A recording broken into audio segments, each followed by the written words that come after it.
estou mandando aqui para o pessoal lembrar, tanto na emergência quanto no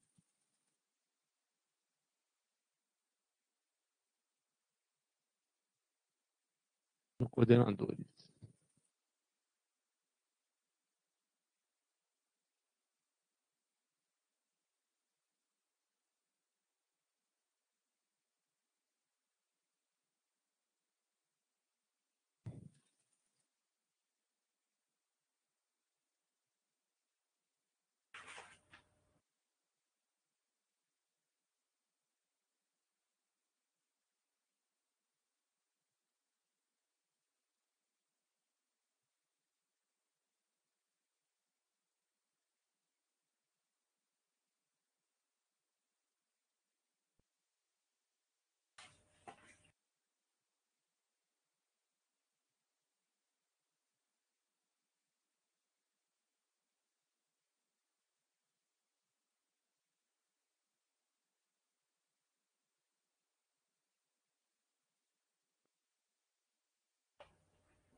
A próxima vai ser setembro, né?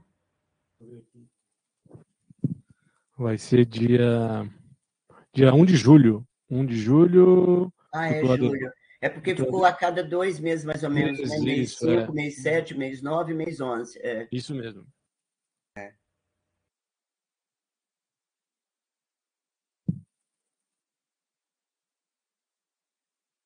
Está saindo um livro agora da Manoli, né? De emergências toxicológicas, né? Eu não... Você teve acesso? Eu não conheço, não. Sim, tive acesso porque eu escrevi cinco capítulos, mas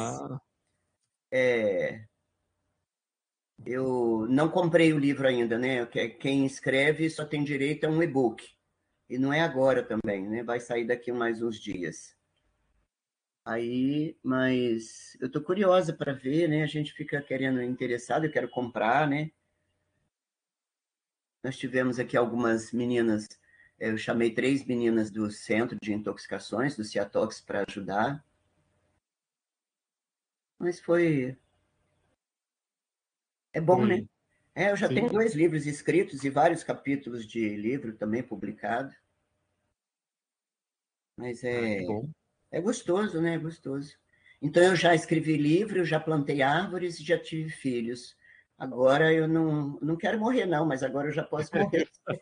Eu ia falar isso, calma. Agora eu já posso morrer sossegada. Ai, meu Deus. Já estou com 7 netos já, Camilo. Vixe, Maria, mas tem que ter pique para correr atrás, hein?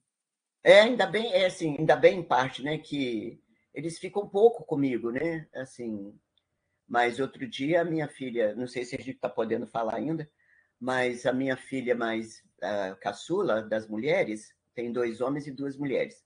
As 2 mulheres moram aqui em Vitória e os 2 homens moram fora. E ela veio morar aqui em casa, ficou 2 meses e meio aqui, porque o apartamento dela estava reformando e já voltou para a casa dela. Olha, mas me deu uma quebrada, tá? Eu sinto peso. Eu tenho 2 pequenos lá em casa, sei como que é. Nossa Senhora. Mas eu acho que é por isso que Deus não dá filho a velho, entendeu? Porque velho não aguenta mais, não. Vocês são jovens e aguentam o esbarro, sabe? Ficar com o menino pequeno. Ela estava com 6 meses quando veio para cá, foi embora agora, estava com 8 meses. Mas é Entendi. pesado, pesado. Ótimo. Vamos conversar, então? Vamos. Ô, Mário, você consegue gravar aí, por favor? Oi, professor. Já começou a gravação, já. Então tá. Bom dia a todos. Desejo, espero que todos estejam bem. Sejam bem-vindos aí mais um SIG de Toxicologia Clínica, né? A nossa sessão vai ser gravada. Ao final, a gente vai disponibilizar o código de presença, tá? E hoje eu gostaria de cumprimentar vocês e agradecer a Sony de Freitaitos por ter aceitado o convite e partilhar sua experiência, né, acerca do tema de toxicologia clínica e hoje, especialmente, sobre condutas terapêuticas nas exposições por agrotóxicos. Durante essa sessão tem registro de presença, ao final eu disponibilizo para vocês. Qualquer crítica ou sugestões ao nosso SIG de toxicologia clínica, por favor, escrevam lá para camiloguidoni@uel.br, também está nas notas compartilhadas. Durante a palestra, por favor, vão mandando dúvidas no chat, que aí eu vou compilando e depois, ao final, repasso para a doutora Soni. A doutora Soni, ela é médica, fundadora do Centro de Atendimento Toxicológico do Espírito Santo, o TOXEM, hoje chamado então de CIATOX Espírito Santo, ES, em 1992. Ela foi coordenadora do serviço por 19 anos, de 1992 a 2013. Ela é especialista em pediatria pela Sociedade Brasileira de Pediatria, é doutora em farmácia e bioquímica na área de concentração em toxicologia pela Universidade de São Paulo, especialista em toxicologia na área de atuação toxicologia médica pela Associação Médica Brasileira, AMB, e professora de toxicologia clínica da MSCAN desde 2013, tendo o CIATOX do Espírito Santo como o local de ensino a qual ela ministra suas aulas. Doutora Soni, eu te agradeço de antemão toda a sua dedicação de preparar essa apresentação, a sua disponibilidade para estar aqui conosco. Então, passo a palavra para você. Próximo do término do tempo, eu te aviso com antecedência. Muito obrigado. Tá joia. Bom dia, pessoal. Eu acho que até a gente... eu estava falando com o Camilo um pouquinho antes, né? De que a gente não sabe, assim, como é que é o conhecimento das pessoas. Então, você vai preparando coisas, né? Então, às vezes, de uma aula pequena, você vai agrupando material, agrupando, né, informação, e depois fica uma aula muito extensa, né? Então, assim, eu cortei bastante, estava muitos slides, mas eu quero tentar repassar algumas coisas, poucas coisas novas, porque não tem muita coisa nova, mas eu fico muito satisfeita de estar aqui, né? Estou ansiosa, estou tensa, né? Como sempre, porque não é fácil a gente estar aqui à frente de um grupo tão grande, tão, né, mais ou menos seleto de pessoas, né? Que tenha a grande possibilidade, oportunidade de lidar com o paciente diretamente, né? No dia a dia. Então, isso é muito bom, né? Lidar com o profissional que está do outro lado da linha, né? Na ajuda, né? Os centros, eu sou desde a época da formação, né? Praticamente 30 e poucos anos de toxicologia, trabalhando com toxicologia, mas é muito bom. A toxicologia é a minha razão, assim, né? Toxicologia faz meu olho brilhar, né? Eu falo que é a menina dos meus olhos, né? Então, eu acho que e agrotóxicos foi uma das coisas que me chamou muita atenção inicialmente. Então, eu estou muito feliz de estar aqui. Obrigada, Camilo. Obrigada ao pessoal da SIG Toxicologia Clínica, né? E eu agradeço muito, de uma maneira geral, a Abracit, né? Foi onde eu convivi muito durante muitos anos.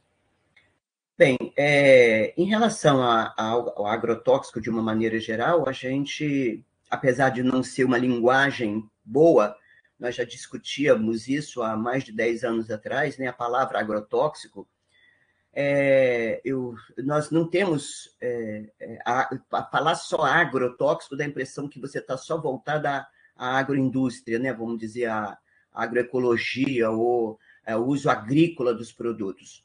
Né? A gente tem uma amplitude, né? uma gama de usos desses venenos, vamos dizer, ou desses produtos, desses agentes. Quando eu falar veneno, eu não falo veneno no sentido de envenenar, que também traz alguns benefícios, né? Traz benefícios, mas no sentido de que é um produto. Tá? Então, eu vou falar, às vezes, veneno, eu vou falar droga, eu vou falar né? Alguma coisa desse tipo, eu falo muito praguicida.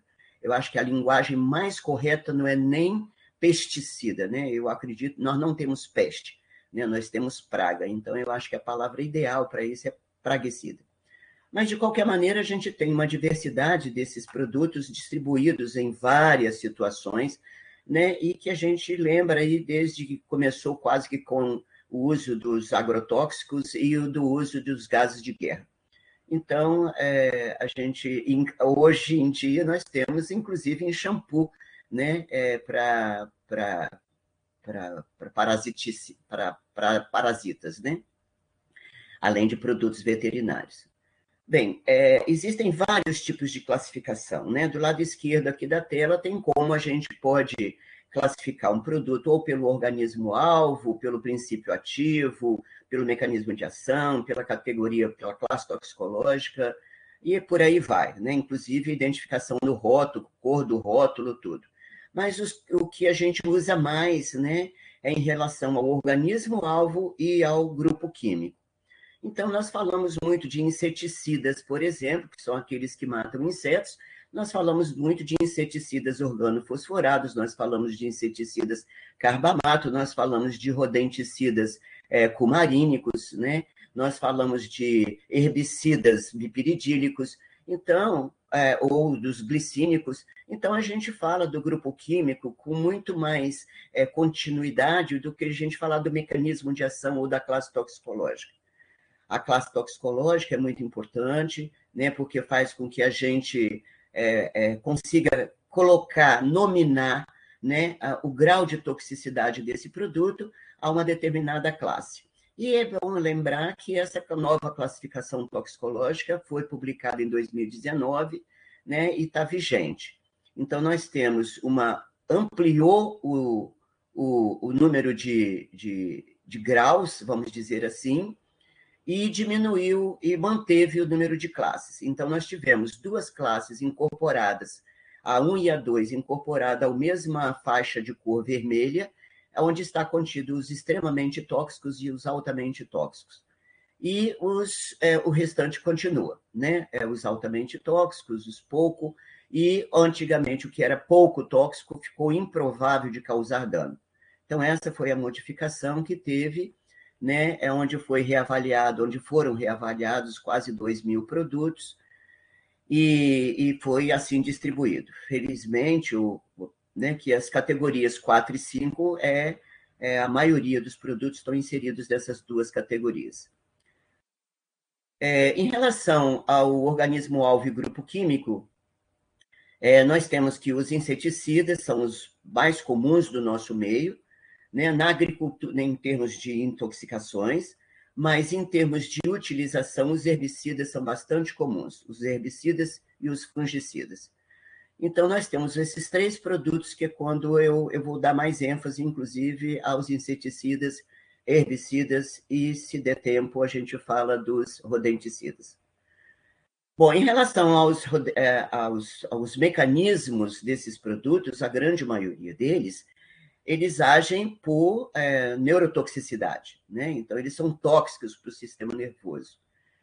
Aqui nós temos eu acho muito boazinha esse esquema aqui, né? Onde a gente tem neurônios sensoriais, associativos e motores, e onde a gente tem, às vezes, algumas funções ou algumas ações dos agrotóxicos nesse sistema. Então, nós temos que os organofosforados e carbamatos agem na inibição da acetilcolinesterase, né, que é uma enzima importantíssima na degradação da acetilcolina, né, na hidrólise da acetilcolina. Então, nós temos os neonicotinoides, que é um outro grupo de inseticidas, que eles são moléculas, né, agonistas da acetilcolinesterase sobre o receptor nicotínico, e nós temos os piretroides aqui embaixo, né, que agem na abertura continuada dos canais de sódio, alguns canais de cloreto. Bom, voltando aqui, os anticolinesterases, os organoclorados está riscadinho, porque já não fazem mais parte do nosso contexto, desde 85, né? Depois disso, ficou tendo alguns organoclorados no mercado, que as pessoas mantiveram nos seus guardados, nos paióis, né? Mas eles não têm mais, foram banidos desde 1985. E os anticolinesterásicos são os que estão comandando hoje, né, em termos de inseticida. Os anticolinesterásicos, eles inibem, o próprio nome está dizendo, inibem a ação da acetilcolinesterase, são 2, organofosforados e carbamatos, né, e os vegetais, as piretrinas e os piretroides. Eu coloquei um pouquinho, uns 2, 3 slides sobre neonicotinoides e uns 2, 3 slides sobre fosfina. Bem, os inseticidas inibidores da colinesterase, né, que são os organofosforados e carbamatos, essa é uma classificação aí que eu adoro, assim, gosto muito dessa classificação, ela é antiga, mas é o que eu vejo as pessoas ainda falando nelas, né? São 4 tipos de síndrome, elas provocam 4 tipos de síndrome neurológicas. Essas síndromes é a síndrome colinérgica, que é a síndrome colinérgica aguda, que a gente conhece nos pronto-socorros da maioria dos nossos atendimentos, que são indistinguíveis em termos de síndrome entre organofosforado e carbamato, né? Elas são distinguíveis em termos de mecanismo de ação, mas em termos clínicos, não. A síndrome intermediária, que é uma síndrome também causada por uma grande parte de organofosforados e um pouco de carbamatos. A polineuropatia tardia induzida por organofosforados. Alguns organofosforados têm mais afinidade por causar polineuropatia. A gente vai dar um toquezinho depois. E as desordens neuropsiquiátricas, que para quem trabalha em serviço com crônicos, né, é o que a gente encontra muito. Às vezes você não encontra tanta neuropatia tardia, mas você encontra muita desordem neuropsiquiátrica induzida por organofosforado crônico. Bom, os organofosforados eles foram desenvolvidos, né, e usados inicialmente como inseticida e depois veio essa nova demanda, né, como agente de guerra. Hoje em dia são proibidos, né, o sarin, o somam, o tabum, né, não são mais permitidos como gases de guerra. Eles são derivados orgânicos, quer dizer, são naturais, né, são orgânicos dos derivados do fósforo. Eles fazem uma fosforilação, né, da enzima, então eles fazem uma inibição que a gente chama de irreversível, entre aspas, né, com um complexo bastante estável, bem firme, é um complexo forte, né, e a recuperação dessa enzima pode ser lenta, pode ser levar dias a semanas até ser irreversível. Então, eu já tive um paciente com uma intoxicação por malation que ele ficou semanas no hospital, né, tendo somente bradicardia. Era bastante interessante isso, há muitos anos atrás. Então, a gente vê que o quadro pode levar alguns dias a mais do que simplesmente um carbamato. Os carbamatos são produtos mais recentes, né, da década de 50, 60, e eles são derivados sintéticos do ácido carbâmico. Então, eles foram sintetizados para isso, né, como inseticidas. E a inibição deles é uma inibição bem frouxa, é uma inibição bem reversível, é um complexo menos estável. Isso faz com que a reativação da enzima, às vezes, acontece até espontaneamente e bastante rápida. Em menos de 24 horas, o paciente que estava com uma crise colinérgica muito intensa, moderada, grave, ele em menos de 24 horas ou na volta de 24 horas, esse paciente está sentado na cama para comer, né? Então, quando ele não tem complicações, evidentemente. Então, a reativação da enzima, ou ela é espontânea, ou ela é bastante rápida, mas a clínica sempre, às vezes, na grande maioria das vezes, ela precisa de um antídoto ou de um antagonista. Eles são bem menos tóxicos que os organofosforados, existem cerca de muitos princípios ativos de organofosforados e alguns carbamatos. O interessante é que esses produtos, ambos, né, esses grupamentos, esses grupos químicos, organofosforados e carbamatos, eles têm... esqueci o que eu ia falar. Bom, eles têm formulações diferentes, é isso. Então, como eles têm formulações, é muito difícil de você avaliar os adjuvantes, os produtos que aumentam a aderência na planta. Eles se juntam, às vezes, com solventes orgânicos, com outros produtos que podem trazer uma clínica um pouco diferente. Em relação à cinética, que chama a atenção algumas, né, todos os dois são bem absorvidos, né, por todas as vias. Os carbamatos fazem pico plasmático muito mais rápido do que normalmente os organofosforados, provavelmente, não provável, pela alta lipossolubilidade deles e a mistura que eles têm com solventes, né, que inclusive é uma coisa que não é boa, porque ajuda também a quebrar muito a camada lipídica e a camada que a camada lipídica da pele é protetora. Então, aumenta a absorção, né? O solvente aumenta a absorção cutânea. E isso é ruim para o agricultor. Em termos de metabolização, eles têm metabolismo hepático, né? Normal, por hidrólise, oxidação, né? Lembrando que duas situações acontecem. Uma, com os organofosforados terminados em tion, né? Que eles, ao passar pelo fígado, eles se ativam, né? Então, essa ativação é um problema, né? Porque quando eles ficam ativados a oxon, eles ficam piores do que quando eles estão na forma de tion, nas formas tiônicas. E o Aldicarb, que é um produto que saiu de mercado, né? Foi proibido desde 2013, né? Ele ainda tem a gente ainda encontra algum Aldicarb, e ele, por exemplo, quando ele passa pelo fígado, ele sofre uma ativação a sulfóxido. E ele é 76 vezes mais potente do que o próprio Aldicarb, que tem uma DL50, por exemplo, de menos que 1, né, 0,93. Então, a gente vê que o Aldicarb é um produto extremamente tóxico. Alguns sofrem recirculação enterhepática, né, outros passam pela primeira via e são eliminados. A distribuição normalmente é por gordura, principalmente os organofosforados, inclusive atravessam bem a barreira hematoencefálica e placentária, e os carbamatos eles têm pouca acumulação no tecido adiposo. A meia-vida varia, na grande maioria é curta, mas os que são lipossolúveis, às vezes a meia-vida chega a 48 dias de concentração. São eliminados pela urina e fezes, mais ou menos em 48 horas, e os carbamatos um pouquinho mais de 3 a 4 dias. Em relação à dinâmica, a gente sabe que, como eles são neurotóxicos, né? Então, eles exigem a passagem pelo sistema nervoso, eles exigem a passagem pelo axônio, né? Aonde lá nós estamos falando de produtos anticolinesterásicos, então nós estamos falando de acetilcolina, e a acetilcolina é produzida, né, no axônio, e essa acetilcolina ela fica reservada em vesículas, né? Essas moléculas de acetilcolina ficam dentro de vesículas.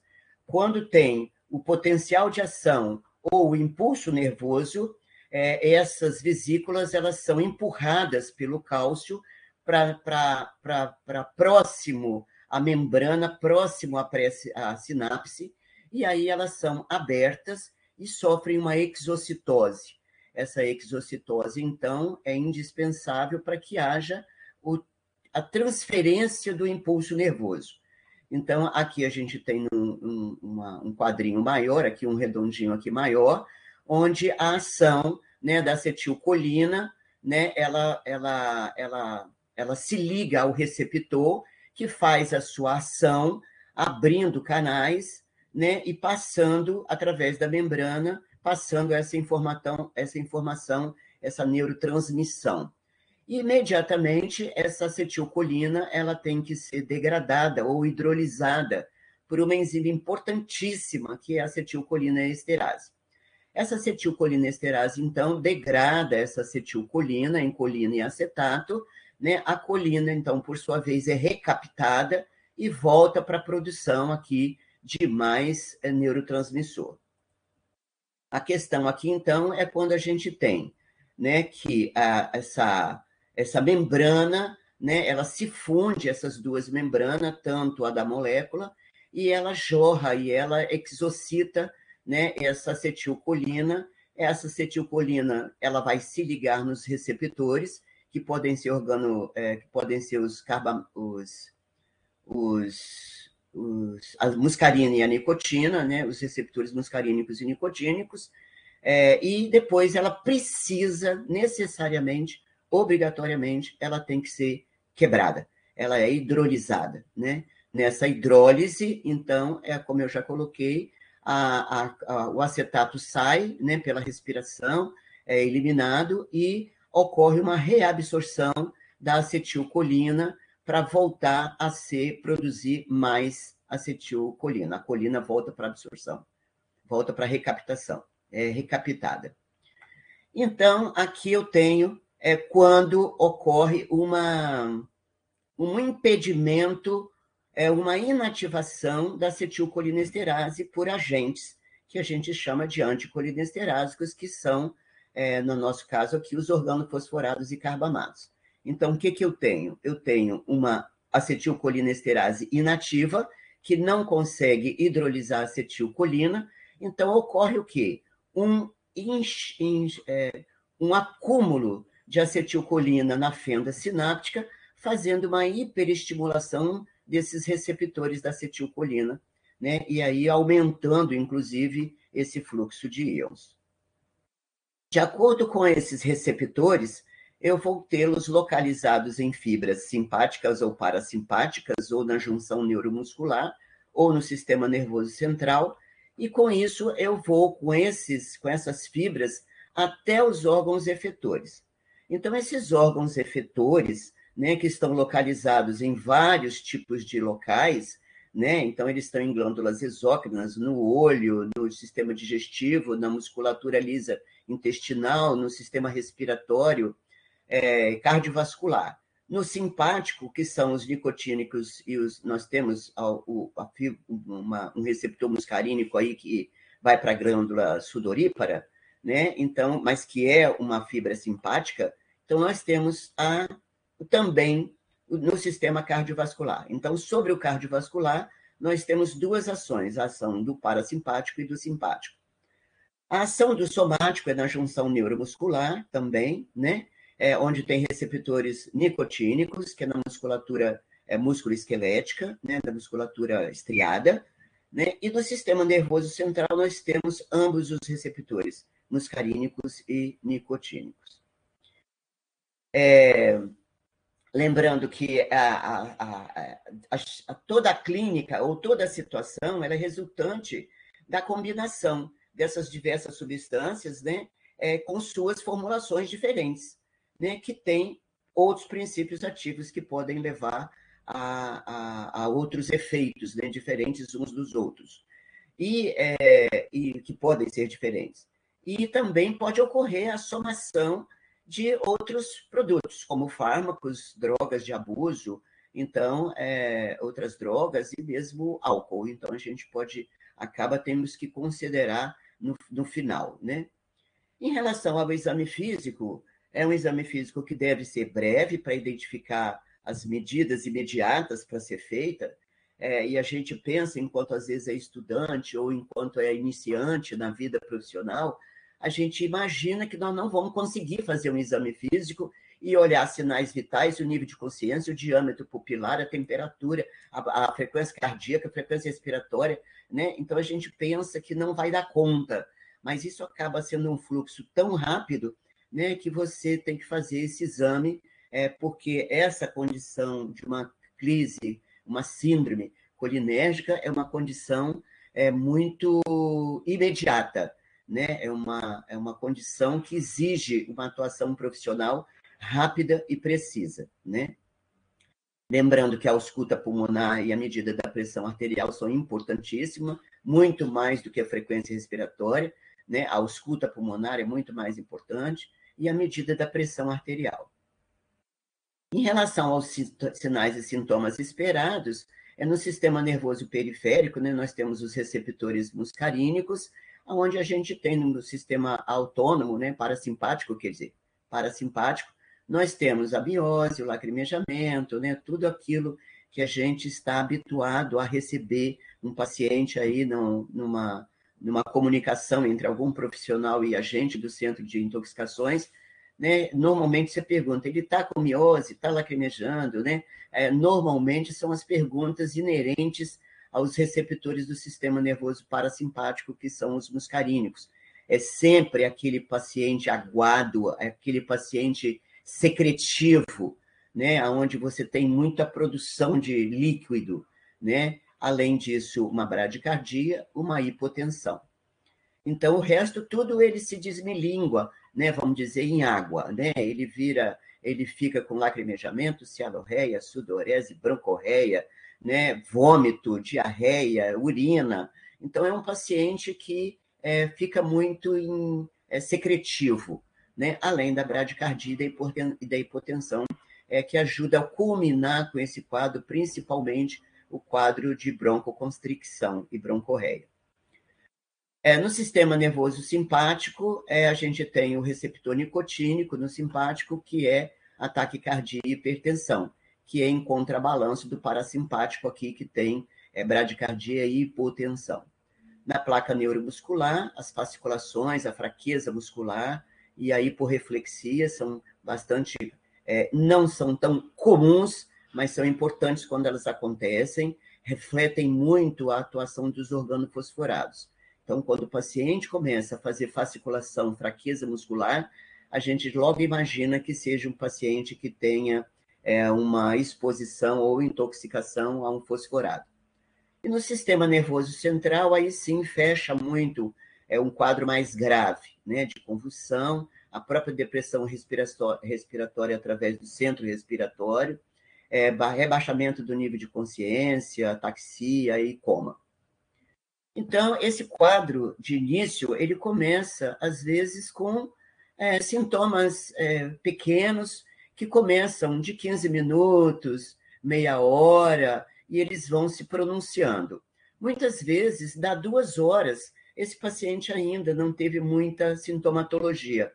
Às vezes ele fica numa miose, não eleva muito em relação a isso, às vezes tem um ataque cardíaco, né? Mas esses pacientes podem ser esperados sintomas mesmo com 15 minutos, dependendo da toxicidade do produto e da intensidade, da quantidade de produto ingerido, né? Que a grande maioria na ingestão. Normalmente, alguns pacientes são assintomáticos ou têm sintomas muito leves e, com isso, não requerem muita hospitalização e nem nenhuma medicação. Mas esses pacientes devem ser monitorados por um mínimo de 6 horas, principalmente se ele tiver algum sintoma leve, né? Pode ser que vá aparecer alguma coisa, mas tardiamente. Então, até 12 horas ainda pode aparecer sintomas, especialmente naqueles produtos organofosforados muito lipossolúveis. A ausência de manifestação clínica só nos reforça a possibilidade de não ser carbamato, né? O carbamato, como a gente já falou lá atrás, né? Ele age muito, ele é muito inicial, e ele tem a clínica precoce, né? E também com 6 horas esse paciente, aquela ligação que não é tão, né, não é tão forte, ela se afrouxa e acaba reduzindo muito a possibilidade, às vezes até a reversão espontânea nessas 6 horas. Mas pode acontecer com o organofosforado, como eu coloquei, altamente lipofílico.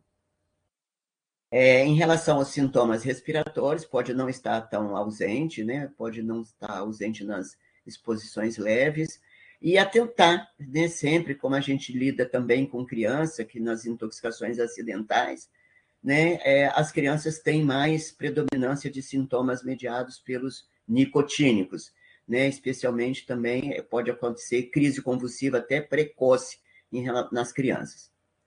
Em relação à gravidade, nem é bom a gente falar muito, né, em relação à gravidade em si, né, porque o que é leve, né?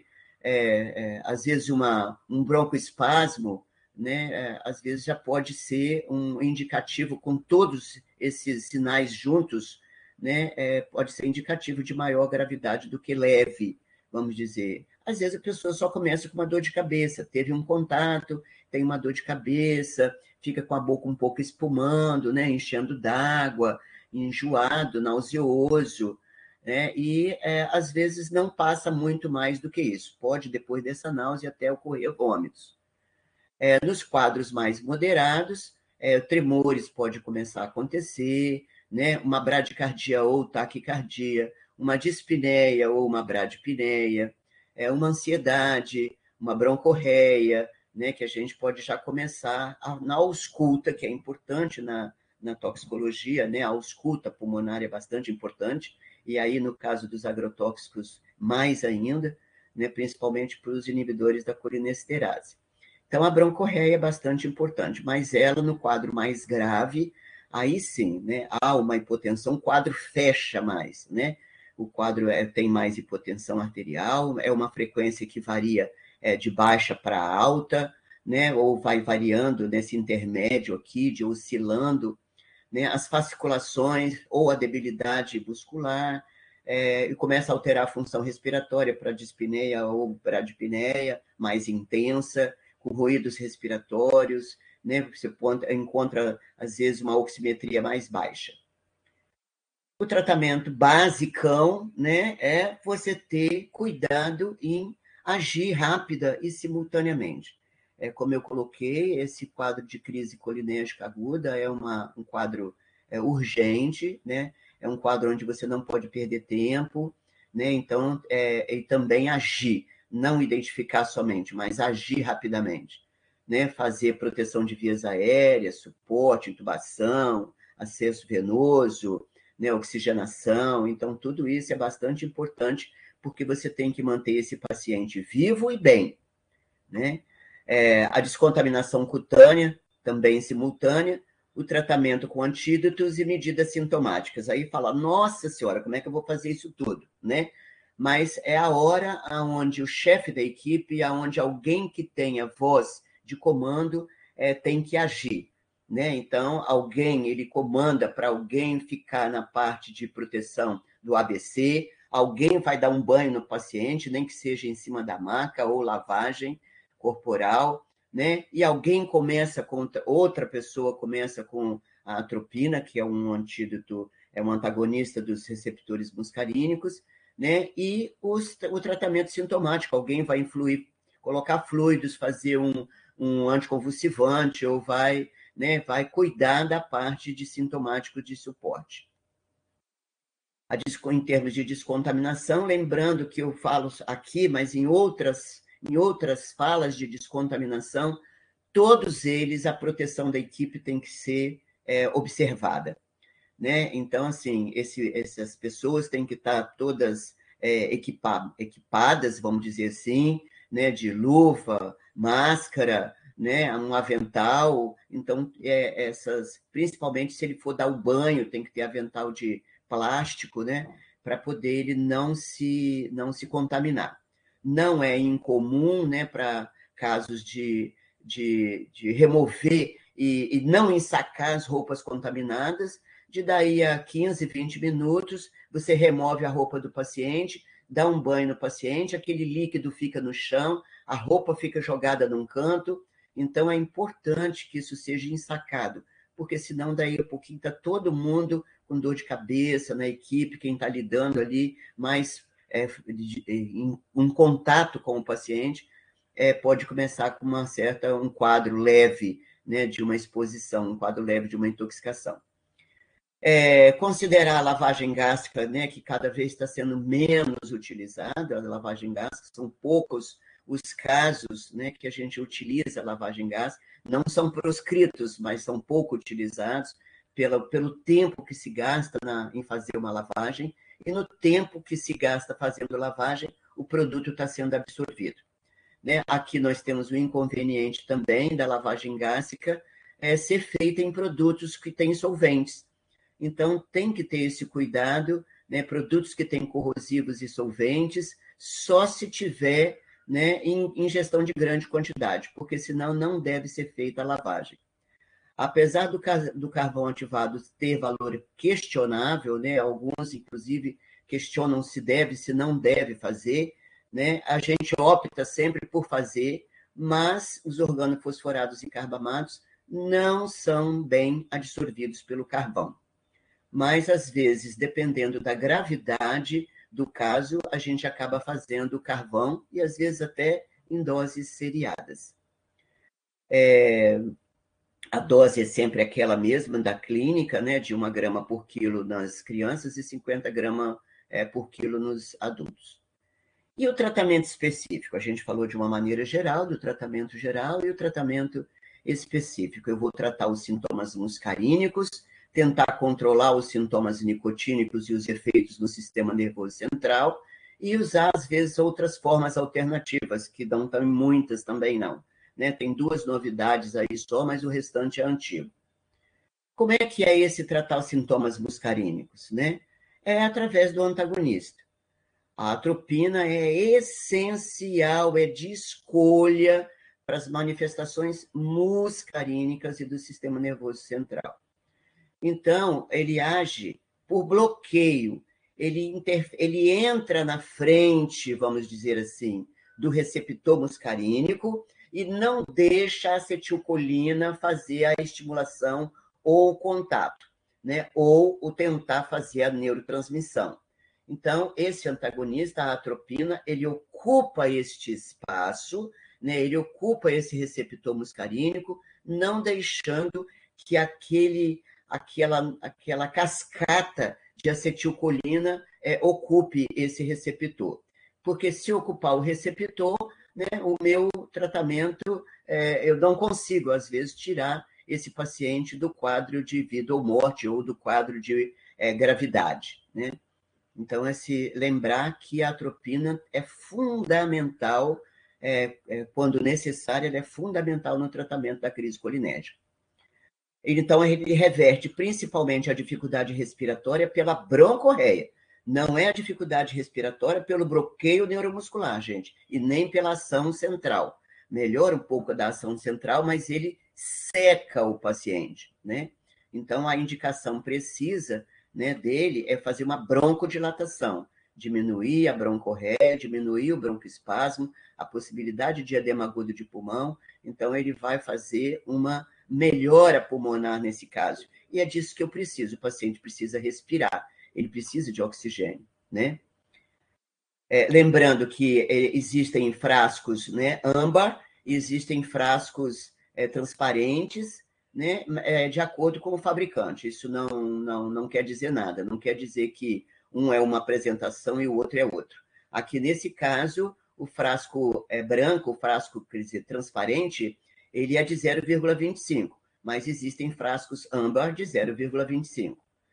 Né? Lembrando que a atropina não reativa a enzima inibida, né? Ela não tem essa função, existe a pralidoxima que faz essa ação, né? Ele não influi na eliminação, ele não atua nos sintomas causados pelos receptores nicotínicos, principalmente na musculatura e na depressão central, respiratória e pulmonar, né? Pulmonar em termos de musculatura, que é um coadjuvante no processo respiratório. Ele atravessa rapidamente a barreira placentária e alcança a circulação fetal. Lembrando que a atropina também ela melhora, né, em casos de intoxicação em grávidas, né? O sulfato de atropina, como vem apresentado, ele normalmente é 1 ml e, infelizmente, ele só tem essas duas apresentações, de 0,25 ou de 0,5. As vias, a usual é a via endovenosa, mas pode ter dificuldade de acesso e eu precisar de fazer através de um tubo, né? Às vezes é intramuscular, fazer uma inalação, né? Uma máscara, né? Via subcutânea ou até mesmo intraósseo. A atropina, então, colabora ou corrobora com o uso da atropina de eu ter outras sintomatologias associadas, tipo uma sudorese intensa, né? Uma miose, e vou fazendo atropina até suficiente atropinização. Aí, toda vez que eu leio suficiente atropinização, eu falo, meu Deus, o que a pessoa pode entender de suficiente atropinização? É quando você começa a ter um pulmão mais limpo, começa a ter uma melhora da frequência cardíaca, principalmente acima de 80, começa a ter não hipotensão, mas uma pressão acima de 80 milímetros de mercúrio, ter uma pele mais seca e uma pupila não miótica. Então, eu consigo, né, através desses critérios, falar, bom, agora eu estou com suficiente atropinização. Eu vou manter esse paciente nessa linha, né, de suficiente, de atropina em quantidade suficiente, para eu não voltar a ter quadro colinérgico. Se eu bobear na quantidade de atropina, né, se eu não insistir na quantidade, a atropina, como ela é muito instável, ela acaba sendo, a meia-vida dela é muito curta, né, ela acaba com a intensidade de acetilcolina, ela acaba, às vezes, dando espaço para acetilcolina entrar e fazer a sua ligação com o receptor. Mas, se eu tiver uma suficiente atropinização, né, eu não vou dar espaço para a acetilcolina se ligar no receptor muscarínico. Então, lembrando, a atropina só age em receptores muscarínicos e do sistema nervoso central. Às vezes, com isso, centenas de ampolas podem ser necessárias, né? Centenas. Eu já fiz 1000 ampolas em poucas horas num paciente. Né? A gente acabou com as ampolas de atropina de um hospital, né? Pedindo ao hospital do lado, né, para poder ajudar. Mas centenas de ampolas podem ser necessárias. E, às vezes, o médico ele fica ansioso, né, ou inseguro de fazer 10, 20, 30 ampolas. Né? Quando passa de 50, ele já começa a ficar meio nervoso. Nossa Senhora, eu não aprendi isso, né? Eu aprendo que uma ampola de atropina reverte uma bradicardia.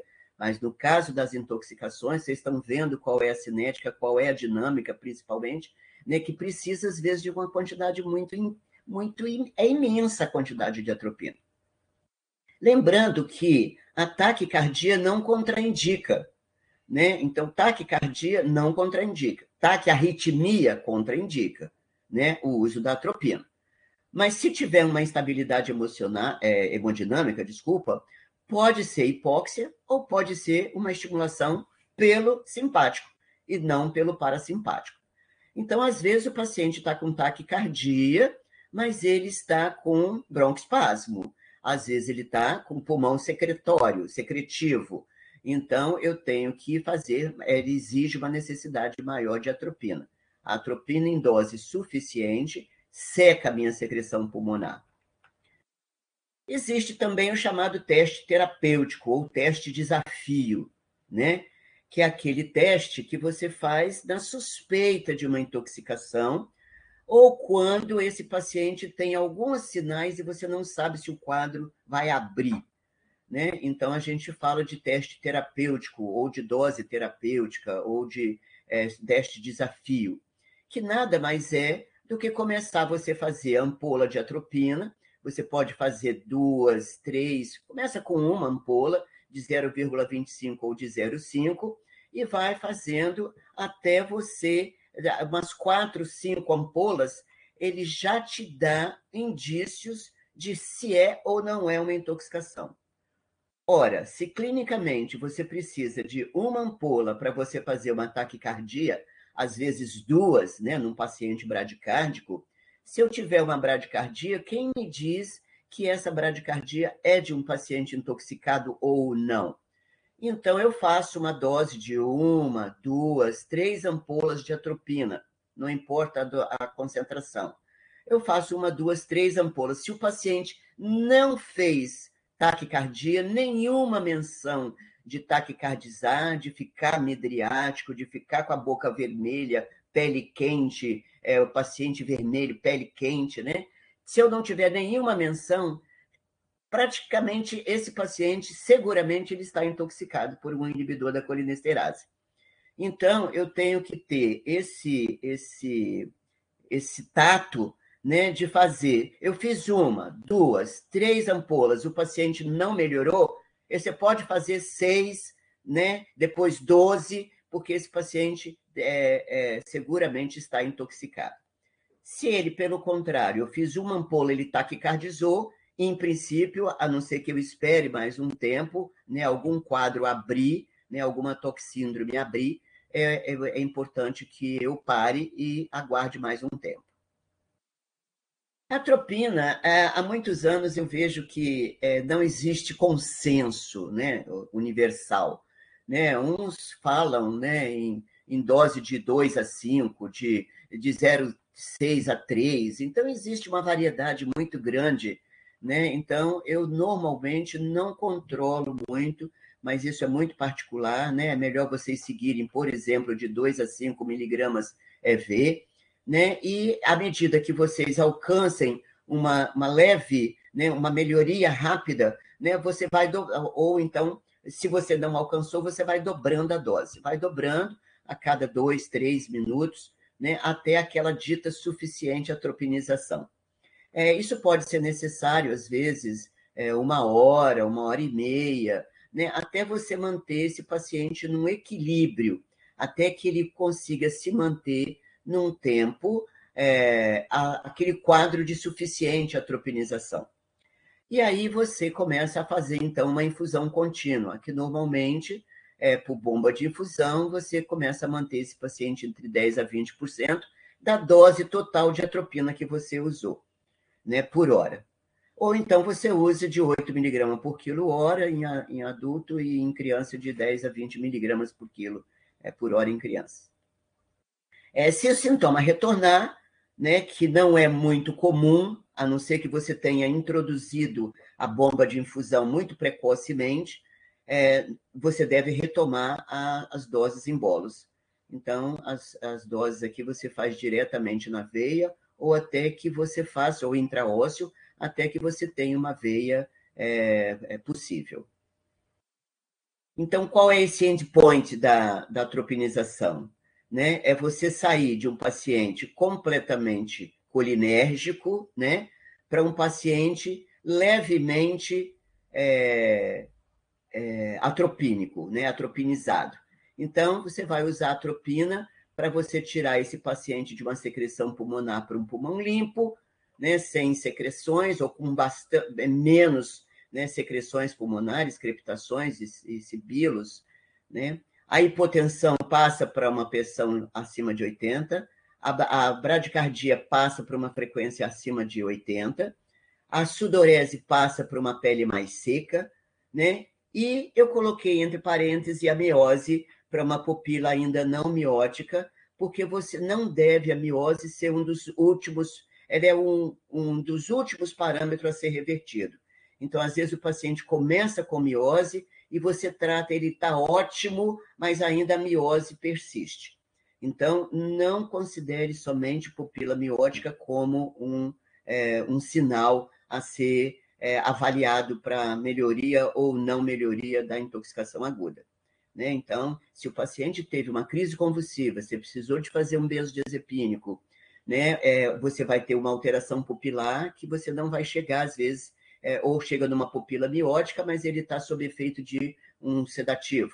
Ou então, ele fez uma parada cardíaca e ele está sob efeito de uma hipóxia. Então, não considere o diâmetro pupilar como um quadro de suficiente atropinização. Para controlar os efeitos nicotínicos, a gente tem a pralidoxima, né? A pralidoxima é uma oxima, o nome comercial é o Contration.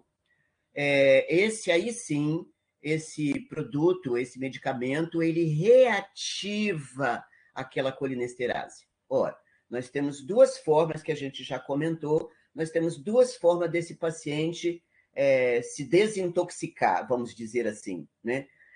Uma é através de eu reativar aquela colinesterase que está fosforilada, que está agarrada, que está grudada, esqueci a expressão, no inibidor, né?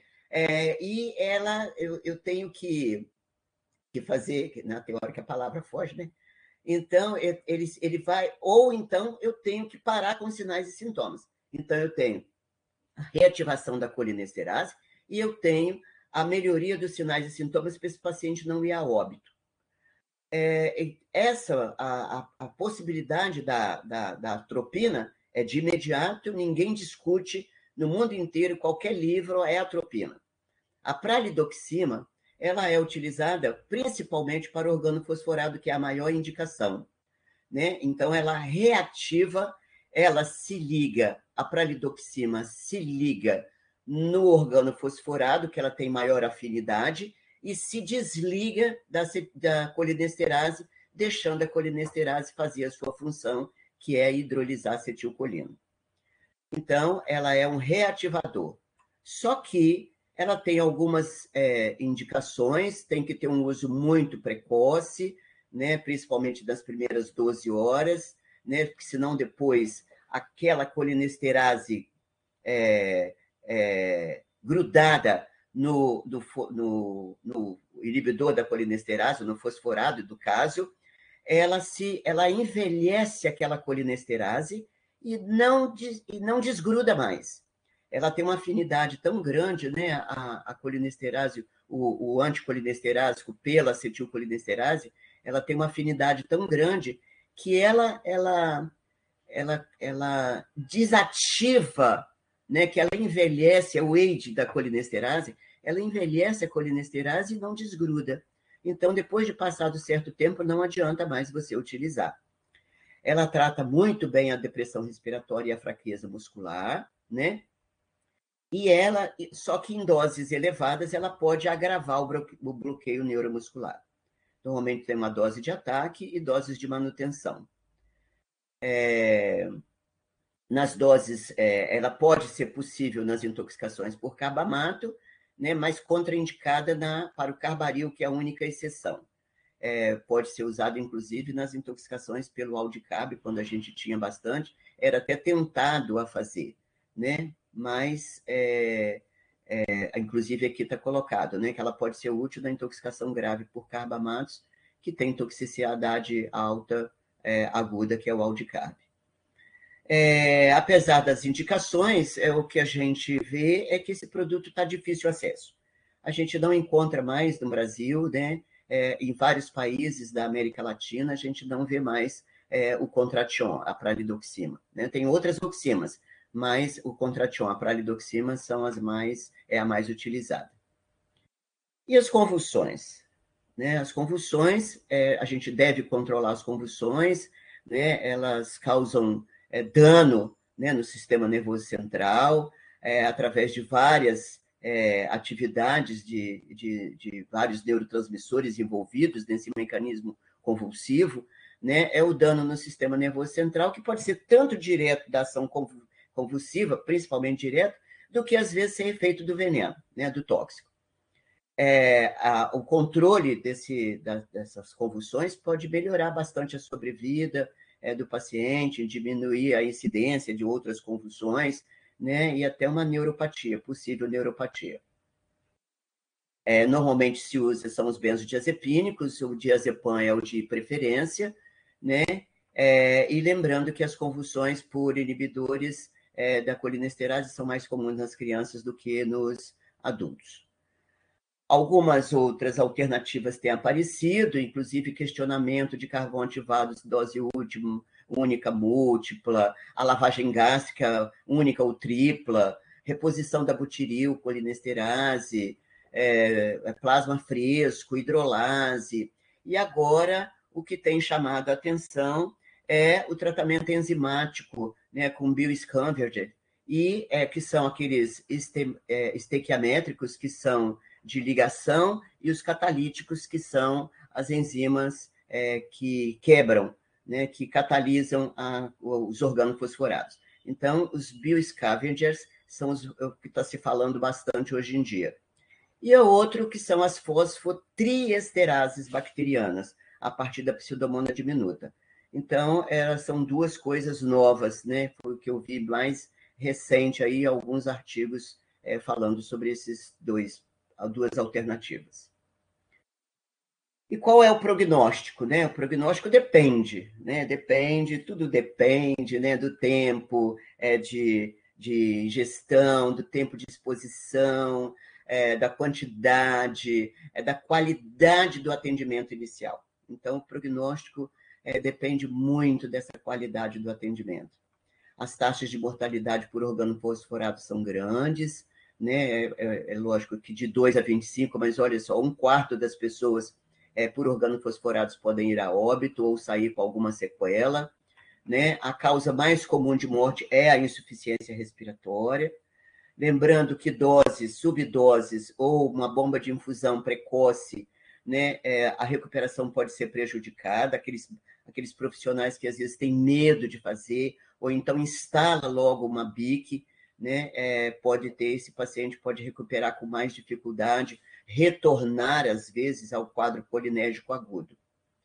A melhora dos sintomas após iniciado o tratamento, né, que quando você começa, o paciente chega, tudo bem, o atendimento inicial é bem feito, né, começa a ter melhora, esse paciente provavelmente ele sai de alta, né, ele tem sobrevida. Os óbitos ocorrem, né, nos pacientes graves, naqueles não tratados, ou, para nossa tristeza, os maltratados. Então, também vão a óbito. Né? Uma intervenção tardia ou inadequada, a recuperação fica prejudicada.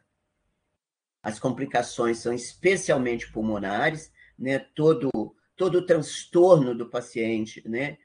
Principalmente em termos de pulmão, é maior.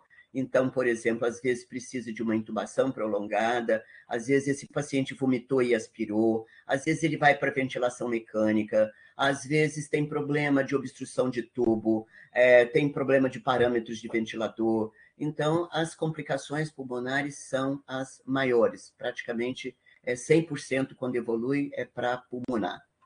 As convulsões podem acontecer e levam a quadros de hipóxia, né? A insuficiência renal, as fasciculações são responsáveis, principalmente quando o paciente fascicula durante muitas horas, né? Às vezes o paciente ele está em hipóxia e o médico acha que ele está fasciculando normal, que aquilo é um tremor, né? Às vezes a gente tem dificuldade até do médico nos dizer se ele fascicula ou se ele está tremendo ou se ele tem clonos, né? Então, a fasciculação aí é essa contração involuntária de grupos musculares, né?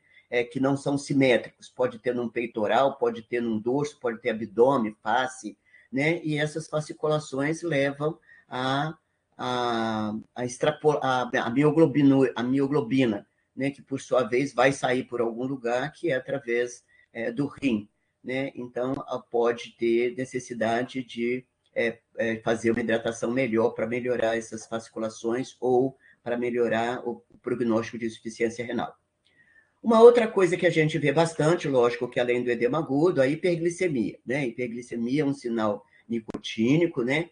Ela pode estar presente, como está presente, numa grande parte dos pacientes intoxicados, mas você não trata uma hiperglicemia, né?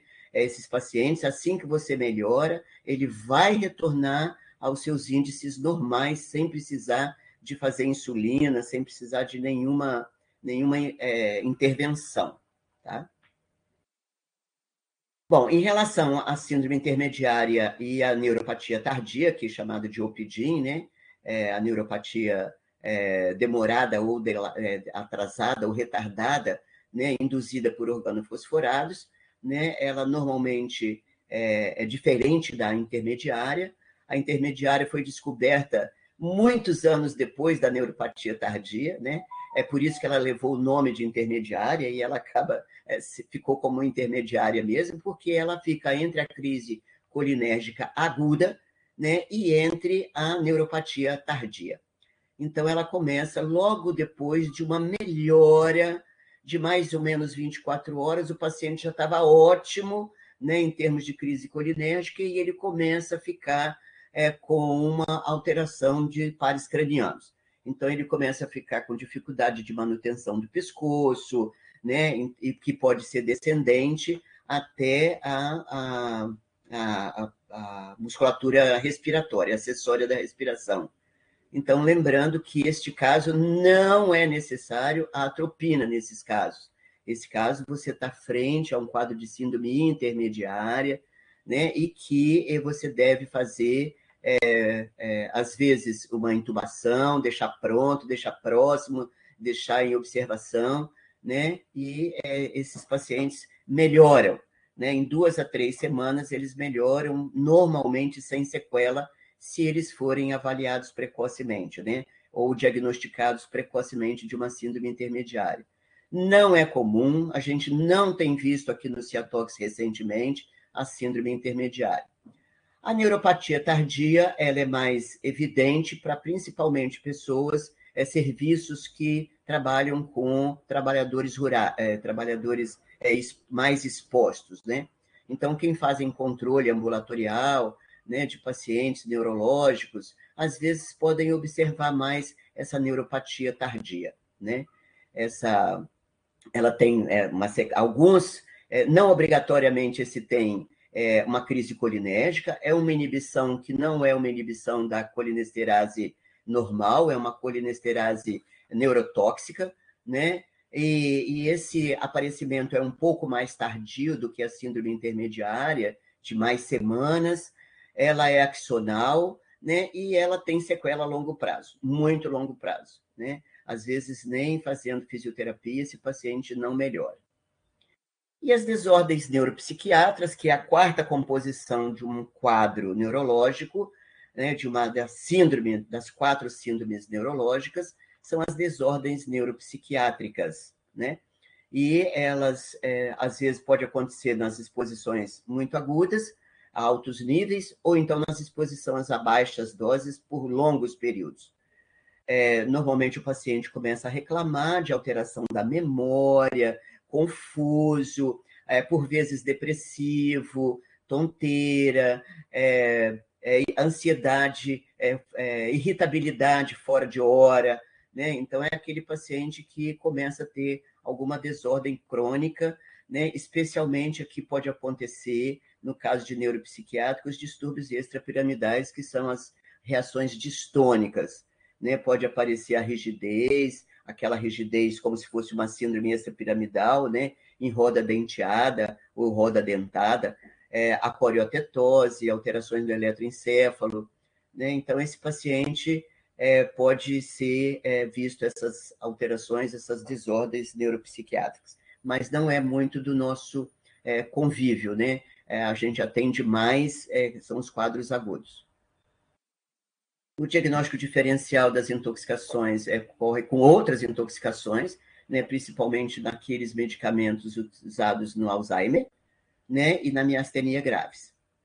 E quando você dá alta, né? Normalmente, quando você não tem necessidade do uso de atropina por 1 a 2 dias, quando já tratou todas as complicações, né? Às vezes o paciente fica internado mais pela complicação do que pela crise colinérgica em si, né? E para quem é possível fazer dosagem dos níveis de colinesterase, é bom fazer para poder saber se já está estável, se o paciente pode ser demandado de alta com maior segurança.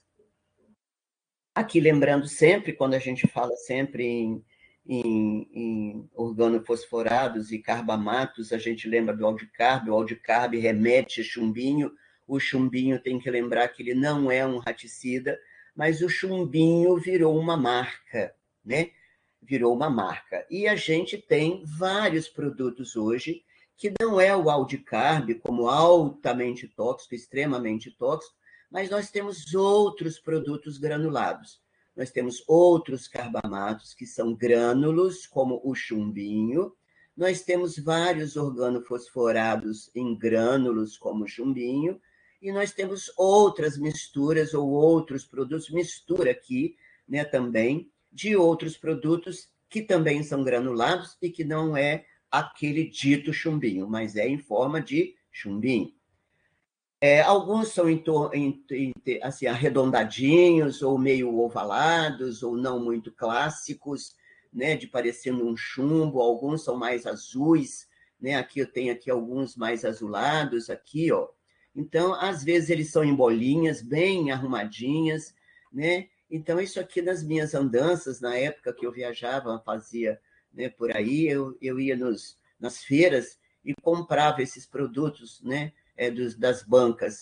Em Recife tem muito esse produto em forma, o RJ é uma marca já, né? Não sei se existe ainda, aí a colega pode dizer, mas o Rato Mil no início confundia muito com fluoracetato de sódio, mas eles também têm a forma de granulados. O resto tudo eles utilizam qualquer tipo de vidraria, qualquer tipo de produto, né, para poder acondicionar melhor. Então, a gente vê aqui vidros clássicos de penicilina, oxacilinas, né, e e frasquinhos de plástico comprados e tal. Então, são várias as apresentações. A situação é que o chumbinho, né, ele não é um raticida, né, ele mata qualquer outra coisa, ele tem uma DL50 muito baixa, então ele mata rato, ele mata gato, ele mata cachorro, ele mata sogra, ele mata gente, ele mata menino, né? Então o chumbinho não é raticida. Então ele não tem essa finalidade, inclusive a finalidade dele como raticida é ruim, né? Então, dentro daqueles manuais de manejo, né, o manejo de roedores, o chumbinho é proscrito mesmo, né? Ele é ilegal. E as intoxicações por organofosforado ou carbamato, por eles, né, são indistinguíveis, a gente não consegue saber qual que é um ou outro. Né? Então, Sony, só te avisando, temos 10 minutinhos, tá? ai. Ai, meu Deus, me dá até nervoso. Deve ter mais de 50 slides para passar. Mas tudo bem. Vamos lá até o quanto deve. Vamos falar dos píritos, piretrinas e piretroides, né, que são inseticidas à base de produtos naturais. Né, as piretrinas, né, vieram oriundas, né, do crisântemo, e depois os piretroides, que são sintéticos do extrato dessas piretrinas. Né? Então, o que a gente tem, que eles são usados bastante na agricultura, na veterinária, em domicílio, campanha de saúde pública, medicamentos, né, para escabiose, pediculose, e eles são absorvidos tanto pelo estômago como pelo pulmão, né, em casos de sprays, em casos de aerossóis. Não tem relato de circulação enterhepática, apesar da gente usar no tratamento em doses muito elevadas, nós podemos usar uma dose de carvão. Está aqui os piretroides, o mecanismo de ação, eles abrem canais de sódio, né, especialmente, então essa abertura de canal de sódio prolonga, né, faz um aumento de uma hiperexcitação, e com isso leva a um bloqueio, né, da transmissão nervosa, vamos dizer assim. Existem dois grupos, o grupo 1 e o grupo 2. O grupo 1 age em canal de sódio, os que não possuem grupo ciano. E os dois que atuam sobre canal de sódio e cloro, em quantidades altas, eles agem no canal de cloro também, e eles possuem o grupo ciano. Então, está aqui as duas síndromes, a chamada síndrome do tipo 1, ou do envenenamento tipo 1, ou a síndrome T, né, que é a síndrome dos tremores. É a síndrome T, tremor, ataxia, paralisia, convulsão, prostração. E isso ocorre no bicho, principalmente, mas na gente também pode ocorrer. São os agentes, a permetrina e a tetametrina, e os do tipo 2, que eles têm presença do grupo alfa-ciano, é a síndrome CS, é a síndrome da coriatetose tipo 2, é a síndrome do CS, corioatetose cianorreia. Então, a dose tóxica varia, principalmente porque esses produtos não vêm muito em forma pura, eles são adquiridos em forma de diferentes concentrações e mistura de produtos, como chilenos, solventes e tal, né? É difícil, então, mensurar a dose tóxica. Mas, de uma maneira normal, de uma maneira simplória, vamos dizer, a dose tóxica para mamíferos é de 100 a 1000 miligramas por quilo. E a dose aguda potencialmente letal é de 10 a 100 miligramas. Eles provocam muita irritação direta e hipersensibilidade. A piretrina tem maior potencial alergênico e os piretroides têm menos potencial alergênico, né? Normalmente, eles são associados ao botóxido de piperonila, que é para aumentar o efeito ação, né? E eles, normalmente, como produtos de uso doméstico e no medicamento, eles têm baixa concentração. O diagnóstico é considerar sempre o quadro clínico e a anamnese, né? Atentar para a formulação, quando utilizada, a via de exposição e o tempo decorrido, né? De um modo geral, os casos evoluem com benignidade, os casos graves são raros, né? A exposição na ingestão, normalmente, são todos envolvidos o trato gastrointestinal, náusea, vômito, diarreia, né? E na ingestão maciça, que pode aparecer manifestações neurológicas, e às vezes a gente vê o paciente reclamando de parestesia de lábio e língua, né? Uma certa ataxia, uma certa tontura, cefaleia. Então, a parestesia de lábio e língua é sempre uma queixa em ingestão mais maciça.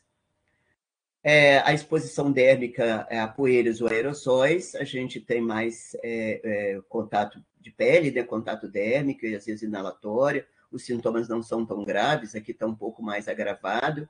Normalmente são essas dermatites, pápulas, bolhas, né, e sensação de ardência, queimação, né, aonde que normalmente pega sol, então, piora, né? O quadro clínico aí vai desde a exposição, né, aos solventes também, que pioram, a exposição ocular a shampoo, que faz irritação de mucosa, né, e a reação anafilática grave é um dos potenciais, vamos dizer, de a maior gravidade desses pacientes, né, nos casos graves aí, pode ser esperado. Não existe antídoto, as medidas são descontaminação, ingestão de grande quantidade de carvão ativado, se houver grande quantidade de ingestão.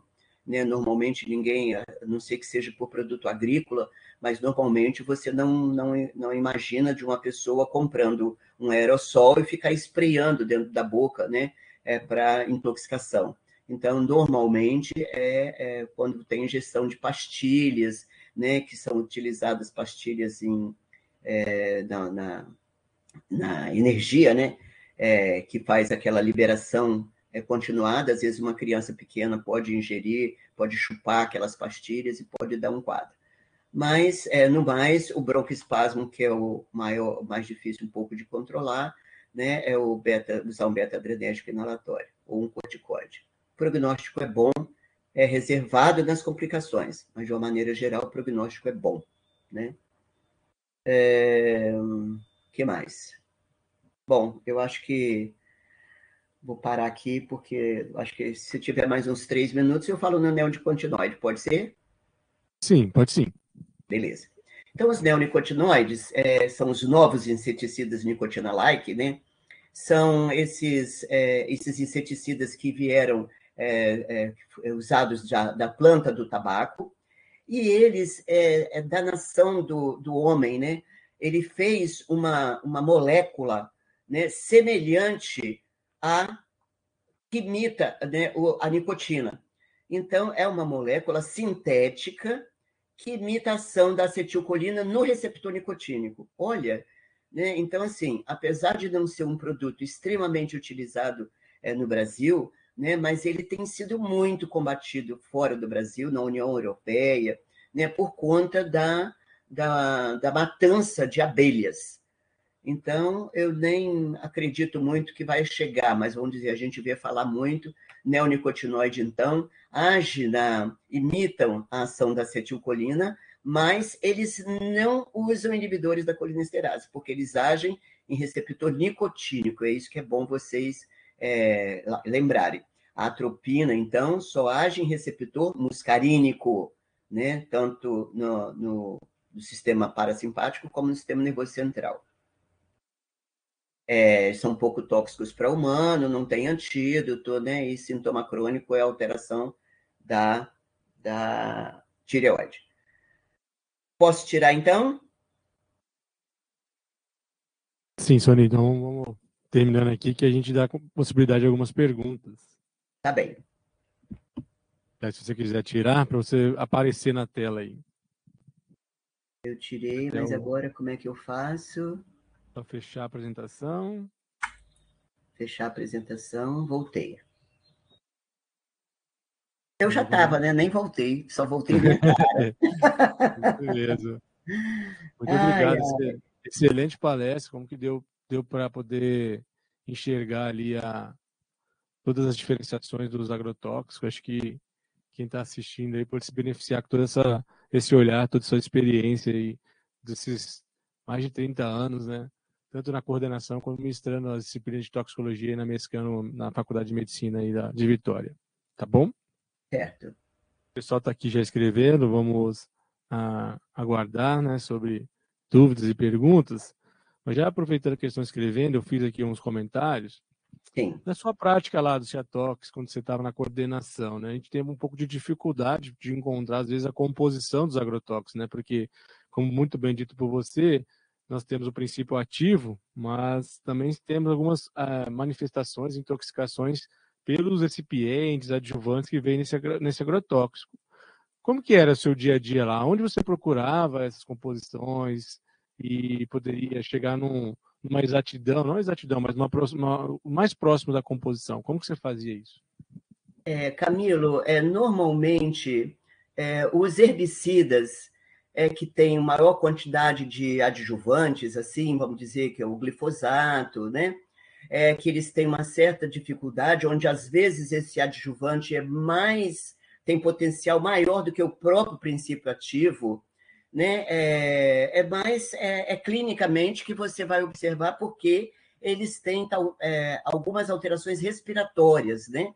Então você pode estar fazendo um pouco essa diferença. Mas de uma maneira geral, a não ser o paraquat e o diquat, os outros produtos não são tão potencialmente, né? A fosfina também, como inseticida, tem um potencial muito letal, né? Então, a fosfina, os herbicidas paraquat e o diquat, que são muito, a mortalidade é muito alta, né? Que são produtos que você não pode, vamos dizer, pestanejar. Mas esses produtos, às vezes, eles são muito claros. A fosfina, por exemplo, ela é uma pastilha, né? Ela vem em forma de pastilha, é um fumigante, quer dizer, ele precisa de sair do estado sólido para o estado diretamente para o estado gasoso. Fumigação é isso, né? É sair do estado sólido para gasoso. E ele é usado muito em pastilhas embaixo de lonas, né? Ou então em containers, para quem tem porto, né? Aqui em Vitória já teve alguns casos de contaminação com fosfina, né? De pessoas que vêm transportando milho, feijão, soja de outros lugares para cá, através do porto. Então, eles colocam em container, na hora que abre o container, que as pessoas começam a entrar lá dentro para retirar os produtos, aí eles têm quadros de intoxicação. Mas o paraquat e o diquat são produtos também, de certa forma, são herbicidas, são cáusticos, né? Eles não têm adjuvante em si, né? Eles, pelo contrário, às vezes eles têm produtos antieméticos na fórmula e amargantes para poder dificultar a ingestão e, consequentemente, a absorção. E eles causam eles têm uma coloração diferente. Seria interessante se tivesse tido a possibilidade de abordar, porque agora o paraquat está saindo de linha, né, parou a fabricação, tem agora aí uma demanda da Anvisa de só utilizar para quem teve grande aquisição, né, para agricultores que têm ainda no depósito, para não jogar fora, para não perder, vamos dizer assim. Então, o diquat vem assumindo com força total, né? Então, o diquat é um substituto do paraquat.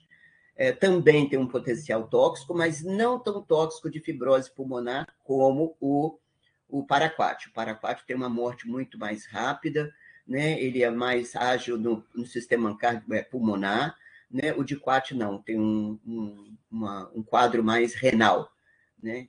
Então, assim, e um pouco mais neurológico também. Mas a clínica e o jeito de tratar é o mesmo, felizmente, né? Tanto dos dois, o paraquat e o diquat. Mas para serviços produtores, para gente que trabalha, quer dizer, nós temos uma dificuldade muito grande de ter essa composição, porque eles falam que é de segredo de industrial.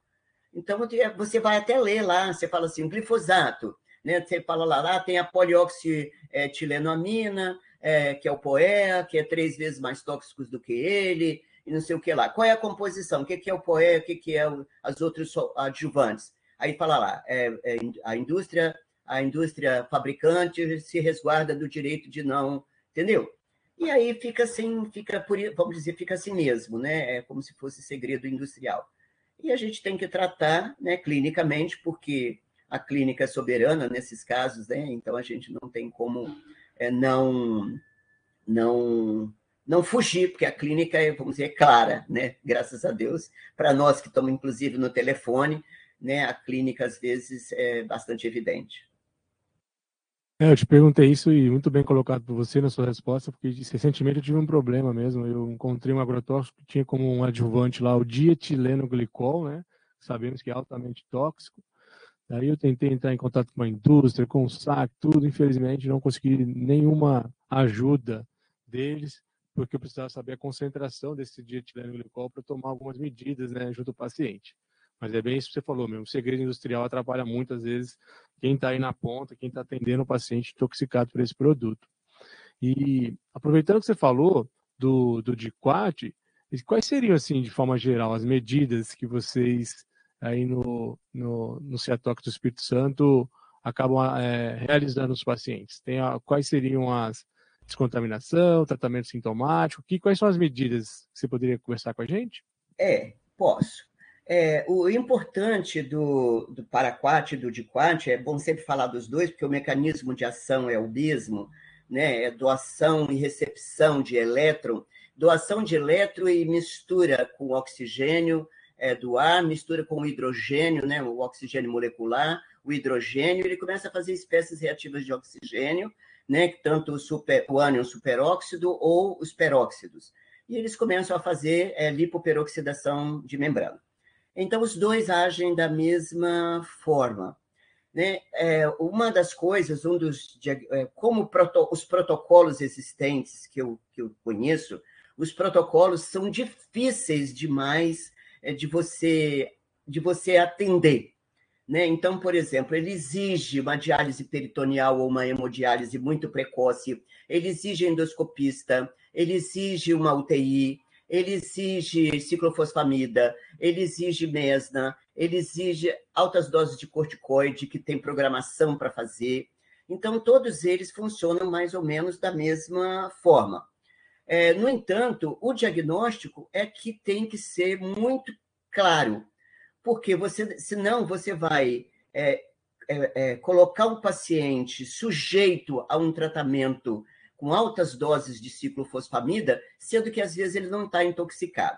Então, eu acho fundamental aquela história clínica, né? E uma outra coisa que eu vejo de importante é o teste colorimétrico, porque nós não temos, aqui no Espírito Santo, por exemplo, nós não temos a possibilidade de um laboratório para quantificar o paraquat, né, presente. Né? Então, o que a gente faz? Você pega e faz aquele teste da ditionita alcalinizada na urina. Né?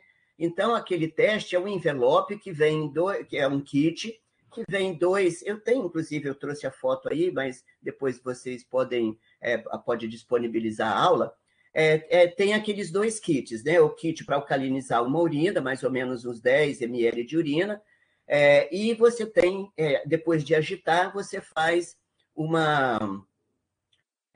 adiciona 1% de ditionita, da ditionita em cima da urina alcalinizada. Então, isso aí vai fazer o paraquat, o radical paraquat, ele se liga na ditionita e ele muda aquela urina, muda de coloração. Então, passa a ter uma coloração azul, no caso do paraquat, e, por incrível, passa a ter uma coloração verde, no caso da intoxicação por ditionita. Então, por diquat. Então, o paraquat faz a urina ficar azul e o diquat faz a urina ficar verde. Né? Então, essa é uma grande contribuição de um processo muito simples de diagnóstico. Porque, às vezes, a pessoa não chega falando, eu tomei um veneno que ele era grosso, verde. Às vezes, eles não falam isso. Né?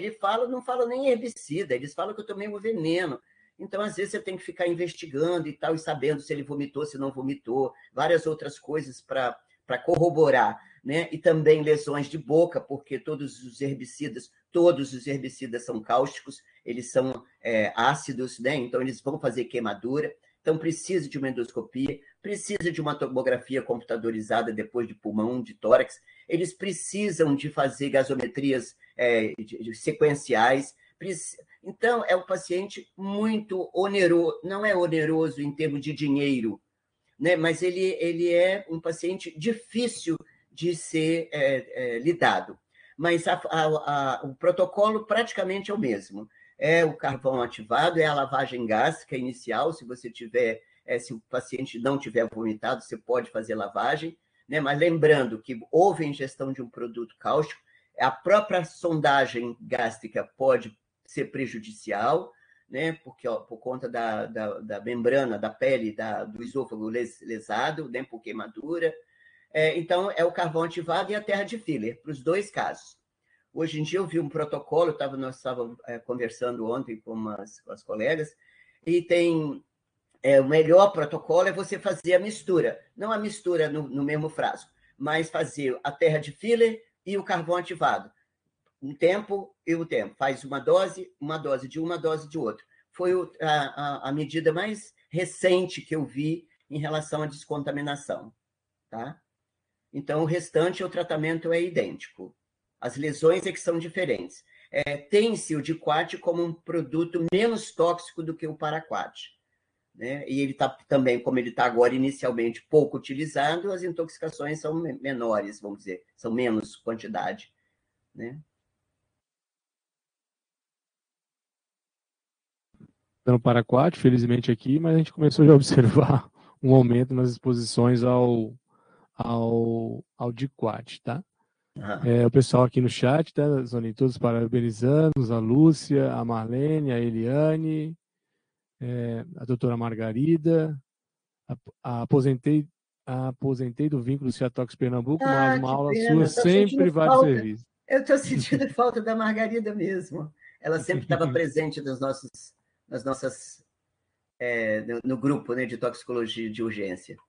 E Pernambuco é citado a sua aula lá, né? Nas suas andanças aí pelo Brasil, sempre tendo o olhar aí de pegar situações para ilustrar as falas de toxicologia. Doutora Sônia, então a gente se aproxima do fim. Gostaria novamente de te agradecer sua disponibilidade e todo esse conhecimento compartilhado conosco hoje no SIC Toxicologia Clínica, tá? E foi um prazer ter aqui conosco nesse dia tão frio aqui no sul do Brasil. Eu estou aqui suando e parou de chover. A temperatura aqui, eu nem sei a quanto está. Deixa eu ver aqui. Ixi, deve estar nos 30, 25 graus, mais ou menos.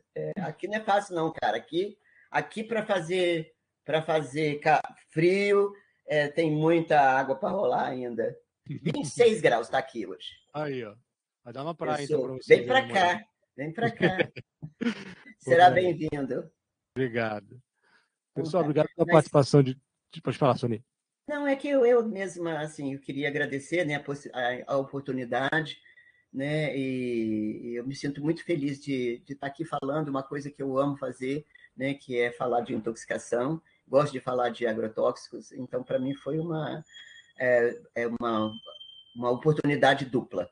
Tá? Obrigada a todos aí. Nós que agradecemos, foi um prazer tê-la conosco.